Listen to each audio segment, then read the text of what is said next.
Hello friends, આજે આપણે start કરીએ લેક્ચર નંબર 2.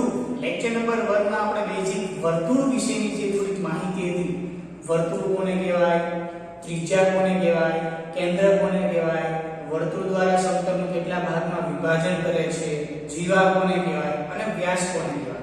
તો નાના જે ટોપિક જે છે એનો ઓલરેડી અભ્યાસ કરીને આવેલા છે, એનો આપણે અભ્યાસ કર્યો અને હવે આપણે થોડુંક હજી એને આગળ વધારીએ તો વર્તુળ વિશે આપણે થોડું જોઈએ કે હવે વર્તુળમાં આપણે એક જોવાનું છે, 3 પોઈન્ટ એક બાકી છે એ આપણે જોઈ લઈએ આજે અને પછી એની જે એક્સરસાઇઝ જે છે 9.1 જે તમારા 30% સિલેબસમાં કટ નથી થઈ, મીન્સ કે જે તમારા અભ્યાસ કર્યો તો એ આપણે સોલ્વ કરીશું.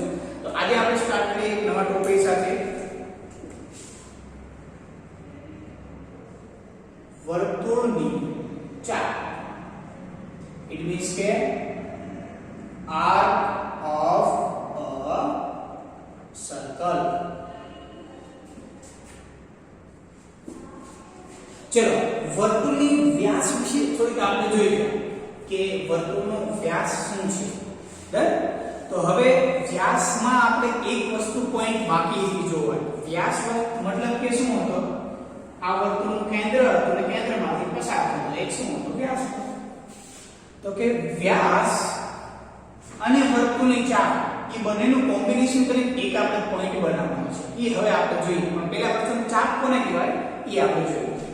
તો કે ચાપ શું છે, તો કે વર્તુળ પરના કોઈ પણ બે બિંદુ વચ્ચેના વર્તુળાકાર ભાગને આપણે શું કહેવામાં આવે છે, વર્તુળની ચાપ કહે છે. તો કે વર્તુળ પરના બે બિંદુઓ વચ્ચેના વર્તુળાકાર ભાગને વર્તુળની ચાપ કહે છે. ખ્યાલ આવ્યો?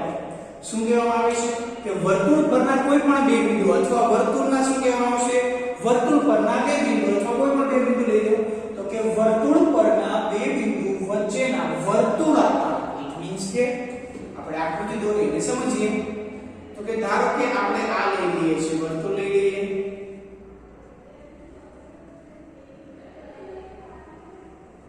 જેનું વર્તુળનું કેન્દ્ર આ છે.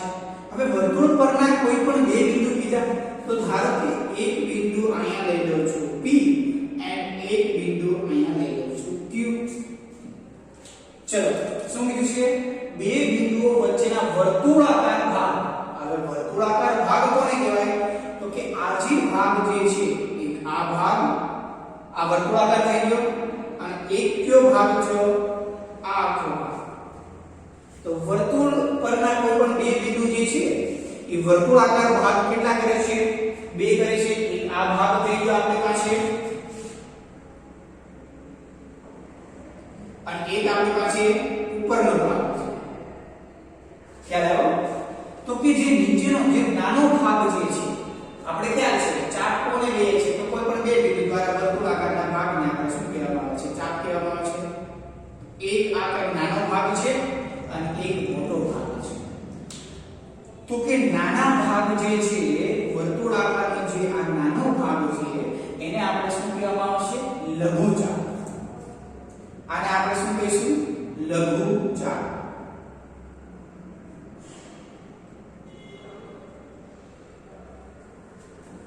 અને લઘુચાપને આપણે કોના વડે દર્શાવશું, અથવા આપણે આમ લખી શકીએ લઘુચાપ PQ કોના વડે દર્શાવીએ છીએ, PQ ચાપ. ખ્યાલ આવી ગયો? તો આપણે લખી શકીએ કે લઘુચાપ PQ ને કોના વડે દર્શાવવામાં આવે છે, લઘુચાપ PQ, અને એના ઉપર આ જે ચાપ જે છે એની નિશાની કરવામાં આવે છે. અને આ જે મોટા નંબરની જે ચાપ છે, આ મોટી ચાપ, એને આપણે શું કહેવામાં આવે છે, ગુરુચાપ. અને એ ગુરુચાપ કેવી છે, તો કે PQ છે. ખ્યાલ આવી ગયો? આ ગુરુચાપ પણ કેવી છે, PQ છે. ઇટ મીન્સ કે આને પણ આપણે શું દર્શાવી શકીએ, ગુરુચાપ PQ. આને લઘુચાપ PQ. ખ્યાલ આવ્યો? પણ તમને જો એમ ખાલી કીધું હોય એક્ઝામ્પલમાં અથવા કોઈ પણ થિયરીમાં કે ભાઈ ચાપ PQ છે, તો ઈ ચાપને આપણે કઈ ચાપ ગણવાનું છે? લઘુ ચાપ ગણવાનું છે. કઈ ચાપ ગણવાની છે? લઘુ ચાપ. જો તમને એક્ઝામ્પલમાં અથવા કોઈ પણ થિયરમમાં અથવા થિયરીમાં તમને જો ખાલી ચાપ PQ આપેલો હોય, તો ઈ ચાપને આપણે કઈ ગણવાની થશે? લઘુ ચાપ પર માનીને આપણે દાખલો અથવા થિયરી સોલ્વ કરવાનું થશે. ખ્યાલ આવી ગયો? તો જો તમને ખાલી એક્ઝામ્પલમાં ચાપ PQ આપેલી હોય, તો એ કઈ ચાપ આપણે ગણવાની? લઘુ ચાપ ગણવાની. તો ચાપ વિશે તમને માહિતી મળી ગઈ કે ભાઈ ચલો હવે આમાં એક બિંદુ તરીકે હું સપોઝ A લઈ લઉં. તો આ મારી ચાપ કઈ થઈ ગઈ? PAQ. આને પણ આ રીતના દર્શાવી શકીએ. ખ્યાલ આવ્યો? જો કોઈ ગુરુ ચાપ અથવા કોઈ પણ ચાપની વચ્ચે જો કોઈ બિંદુ આવેલો હોય તો આપણે ક્રમશઃ લઈ લેવાનું PAQ. પહેલી મારી ચાપ આમ કરીને ચાપ જેવો આકાર બનવો જોઈએ. બરાબર? તો આને આપણે PAQ દ્વારા પણ દર્શાવી શકીએ છીએ. તો હવે ચાપ વિશે જે છે એ તમને માહિતી મળી કે ભાઈ લઘુ ચાપ કોને કહેવાય? તો કે જે ચાપ નાની છે. ગુરુ ચાપ કોને કહેવાય? કે જે ચાપ મોટી છે. લઘુ અને ગુરુમાં મિનિંગ તમે સમજી શકો છો. પરંતુ ઈઝીલી આપણે યાદ રાખવું હોય તો આપણે એવી રીતના યાદ રાખી શકીએ કે જે ચાપમાં કેન્દ્રનો સમાવેશ થતો હોય, જે ચાપમાં કેન્દ્રનો સમાવેશ થતો હોય, જો આ ચાપ જે છે મોટી ચાપ, એમાં કોનો સમાવેશ થાય છે? કેન્દ્ર આવેલું છે. તમે જોઈ શકો છો આ અહીંથી આપણે નામ સ્ટાર્ટ થાય છે, તેમાં કેન્દ્ર આવેલું છે. તો કે જે ચાપમાં કેન્દ્ર આવેલું હોય તેને ગુરુ ચાપ કહીએ છીએ, અને જે ચાપ કેન્દ્ર વગરનો હોય છે, જેમાં કેન્દ્રનો સમાવેશ નથી થતો, તો એ ચાપને શું કહેવામાં આવે છે? હા, ચાપમાં ક્યાંય કેન્દ્ર આવેલું નહીં હોય, એમ આ કેન્દ્ર છે તો કેન્દ્ર અહીં નહીં આવેલું. જસ્ટ ખાલી તમને યાદ અપાવવા ખાલી મીનિંગ કહી દઉં કે ચલો આ ચાપ છે તો તમે આમ જોઈ શકો છો તો એ મોટી ચાપ છે, એમાં કેન્દ્ર આવેલું છે. અને આપણે નામ બીજી ચાપ જો તો એમાં કંઈ કેન્દ્ર અહીં વચ્ચે આવેલું નથી. ઇટ મીન્સ કે આ ચાપને આપણે લઘુ ચાપ તરીકે દર્શાવી. તમે જે રીતના તમને યાદ રહે એ રીતના તમે ઈઝીલી યાદ રાખી શકો છો. હવે આપણે વાત કરીએ વર્તુળ. તમે આપણે આ ચાપ વિશે જોઈ ગયા, તો આ પૂરેપૂરી વર્તુળની જે ચાપ જે છે એને શું કહેવામાં આવે છે? તો કે એને કહેવામાં આવે છે વર્તુળનો પરિઘ.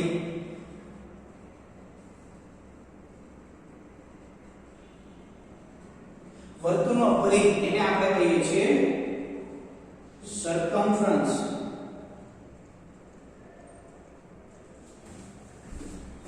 એને આપણે શું કહીએ છીએ? સર્કમફરન્સ.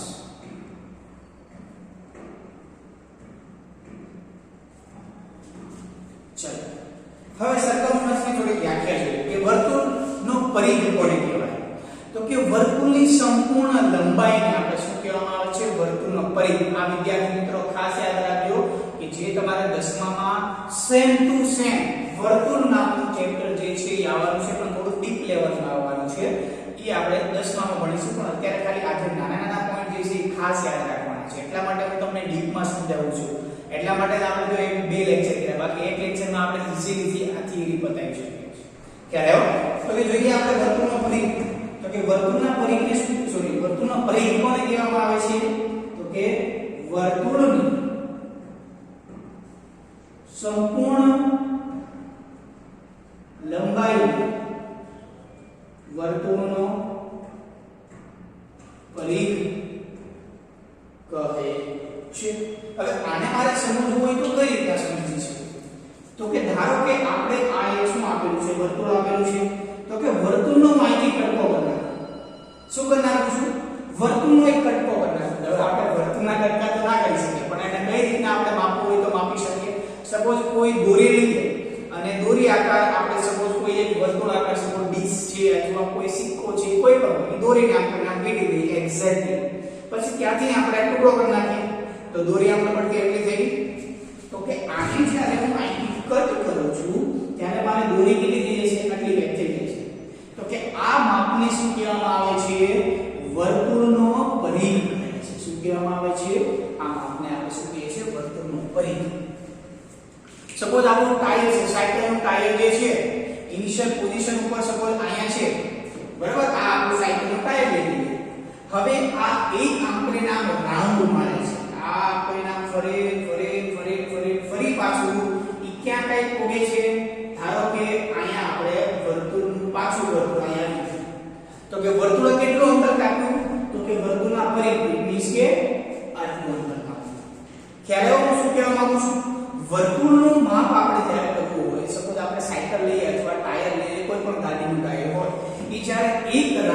ફરે છે, સંપૂર્ણ એક પરિભ્રમણ કરે છે, એ પરિભ્રમણ દ્વારા જેટલું પણ અંતર આવે છે એ અંતરને આપણે શું કહેવામાં આવે છે? વર્તુળનો પરિઘ કહે છે. ખ્યાલ આવી ગયો? હવે આપણે આગળ વધીએ. વર્તુળના પરિઘ પછી એક આવે છે મેઇન ટોપિક, જે 10માં આખું આના ઉપર આવશે. જે 10મું જે છે એ વૃત્તાંશ અને વૃત્તખંડ ઉપર આવશે. તમારે અહીંયા ખાલી વૃત્તાંશ અને વૃત્તખંડ વિશે વાત કરવાની છે, પણ 10માં વૃત્તાંશ અને વૃત્તખંડનું ક્ષેત્રફળ મેળવવાનું છે. તમને યાદ કરી દઉં કે વર્તુળનો પરિઘ જે છે, વર્તુળનો પરિઘ એ કેટલો હોય છે? 2πr છે. કેટલો હોય છે? 2πr. આ પણ પોઈન્ટ આ મેન્શન કરી દીધું છે. r જે છે એ વર્તુળની ત્રિજ્યા છે અને પાઈ જે છે એ આપણું શું છે? 3.14 અથવા 22/7 પણ તમે લઈ શકો છો. હવે આપણે વાત કરવાના હતા વૃત્તખંડ. આપણે કોના વિશે વાત કરવાના છીએ? વૃત્તખંડ વિશે, જેને આપણે સેગમેન્ટ પણ કહીએ છીએ.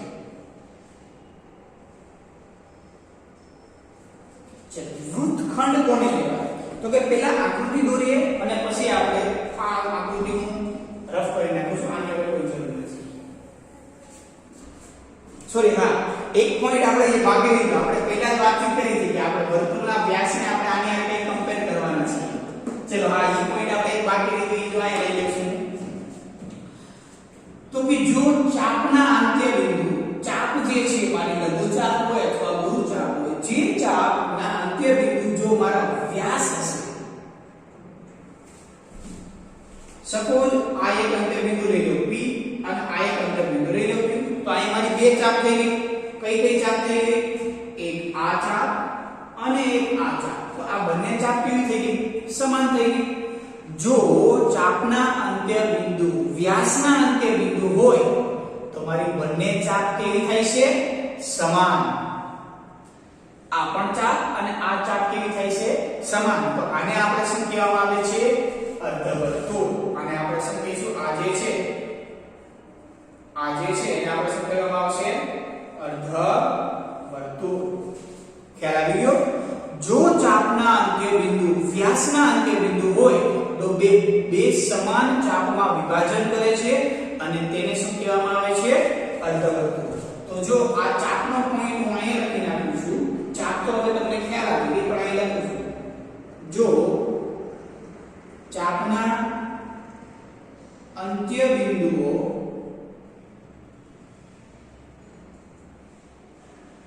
વ્યાસના અંત્ય બિંદુઓ હોય તો બે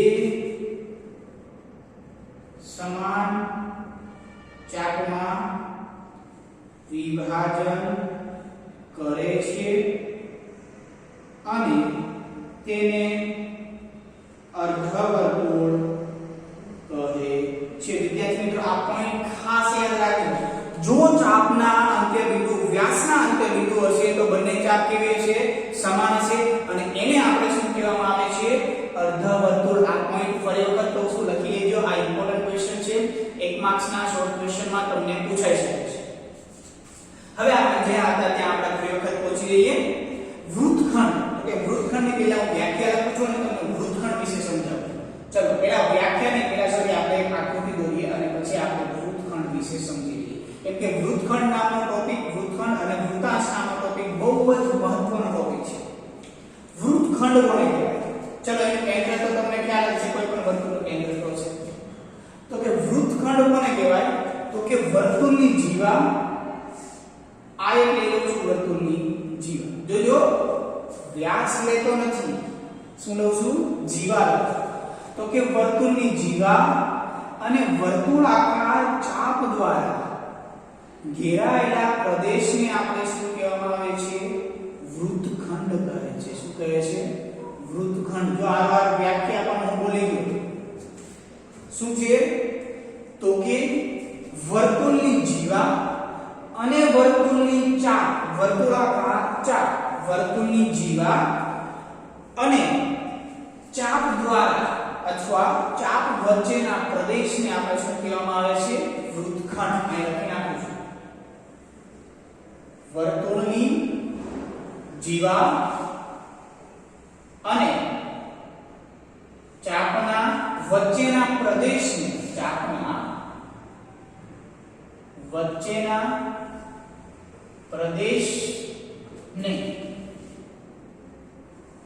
વૃત્તખંડ કહે છે. ખ્યાલ આવી ગયો વિદ્યાર્થી મિત્રો? કોને કહેવામાં આવે છે? તો કે જીવા અને ચાપના વચ્ચેના પ્રદેશને અથવા જીવા અને ચાપ વચ્ચે ઘેરાયેલા પ્રદેશને શું કહેવામાં આવે છે? વૃત્તખંડ. વૃત્તખંડ આવે એટલે ખાલી જીવા અને ચાપ મગજમાં આવવું જોઈએ, કેમ કે વૃત્તાંશ અને વૃત્તખંડમાં તમે કન્ફ્યુઝ થશો, પણ આપણે એકદમ પ્રોપર થી આપણે સમજી જેથી કરીને કન્ફ્યુઝન થાય નહીં. તો કે વૃત્તાંશ વિશે ખ્યાલ આવી ગયો. તો કે ચાપ અને જીવા દ્વારા જે વચ્ચેના જે પ્રદેશ જે છે એને આપણે શું કહેવાય છે? વૃત્તખંડ કહેવાય છે. વૃત્તખંડના બે પ્રકાર, લઘુ વૃત્તખંડ અને ગુરુ વૃત્તખંડ. તો તમને ખ્યાલ છે લઘુ કોને કહેવાય અને ગુરુ કોને? તો કે હવે આપણે સમજીએ લઘુ વૃત્તખંડ અને બીજું કોણ આવે છે? ગુરુ વૃત્તખંડ.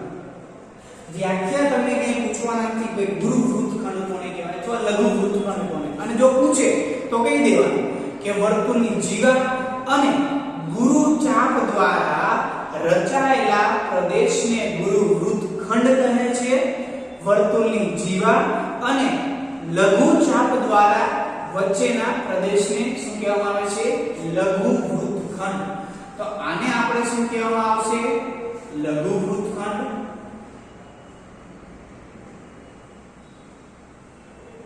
અને આને આપણે શું કહેવામાં આવશે? ગુરુ વૃત્તખંડ. ગુરુ વૃત્તખંડને આપણે સપોઝ બ્લેક ટપકા વડે આપણે બધાને દર્શાવી દઈએ.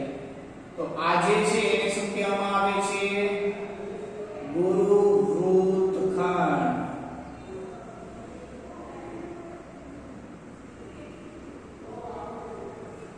ખ્યાલ આવી ગયો તમને? ગુરુ વૃત્તખંડમાં શું હોય છે? તો કે જીવા પ્લસ ગુરુ ચાપ. અને લઘુ વૃત્તખંડમાં કોઈ હોય છે? જીવા પ્લસ લઘુ ચાપ. બસ આ જ વસ્તુ છે, બાકી બીજી વસ્તુ આમાં કોઈ છે નહીં. આમાં કોઈ નવી વસ્તુ બીજી કોઈ છે નહીં. ખ્યાલ આવી ગયો? પણ તમારે લઘુ વૃત્તખંડ જે છે અને ગુરુ વૃત્તખંડ ઈ તમારે આકૃતિમાં જોઈને ડાયરેક્ટ સમજી જવાનું કે ભાઈ જે ગુરુ ચાપ હોય અને જીવા હોય તો એને શું કહેવામાં આવશે? ગુરુ વૃત્તખંડ. અને લઘુ ચાપ હોય અને જીવા હોય તો ઈ બંને વચ્ચેના પ્રદેશને શું કહેવામાં આવે છે? લઘુ વૃત્તખંડ. તો વૃત્તખંડની વ્યાખ્યામાં તમારે ખાલી શું યાદ રાખવાનું છે? એક વસ્તુ, તો કે વૃત્તખંડની વ્યાખ્યામાં એક તો જીવા અને ચાપ આ બંને વચ્ચેના પ્રદેશને શું કહેવામાં આવે છે? વૃત્તખંડ. હવે આપણે જોઈએ વૃત્તાંશ. વૃત્તાંશ એને આપણે શું કહેવામાં આવે છે વિદ્યાર્થી મિત્રો? વૃત્તાંશને સેક્ટર શું કહેવામાં આવે છે? સેક્ટર. વૃત્તાંશ વિશે જોઈએ તો કે વૃત્તાંશ શું છે? ફરી એકવાર આપણે આકૃતિ દોરીએ અને પછી વૃત્તાંશને સમજીએ.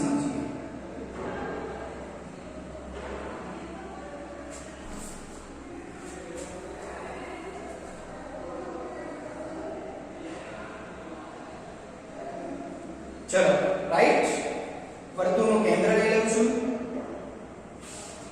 વૃત્તાંશ અને વૃત્તખંડમાં શું ફરક છે એ આપણે જોઈએ. તો કે વૃત્તાંશ મૂળભૂત જીવા અને ચાપ દ્વારા રચાયેલો હોય છે અને વૃત્તખંડ અને વૃત્તાંશ જે છે એ ત્રિજ્યા અને ચાપ દ્વારા રચાયેલો હોય છે. આને આપણે કેન્દ્ર તરીકે લઈ લઈએ છીએ O, જેમાં આપી દઉં છું A અને B. ફરી વખત વૃત્તાંશ શું છે? તો કે વર્તુળની ત્રિજ્યા અને ચાપ વચ્ચેના પ્રદેશને આપણે શું કહેવામાં આવે છે? વૃત્તાંશ. વ્યાખ્યા લખી લો એટલે તમને ખ્યાલ આવે. વર્તુળની ત્રિજ્યા અને ચાપ વચ્ચેના પ્રદેશને શું કહેવામાં આવે છે? વૃત્તાંશ કહે છે.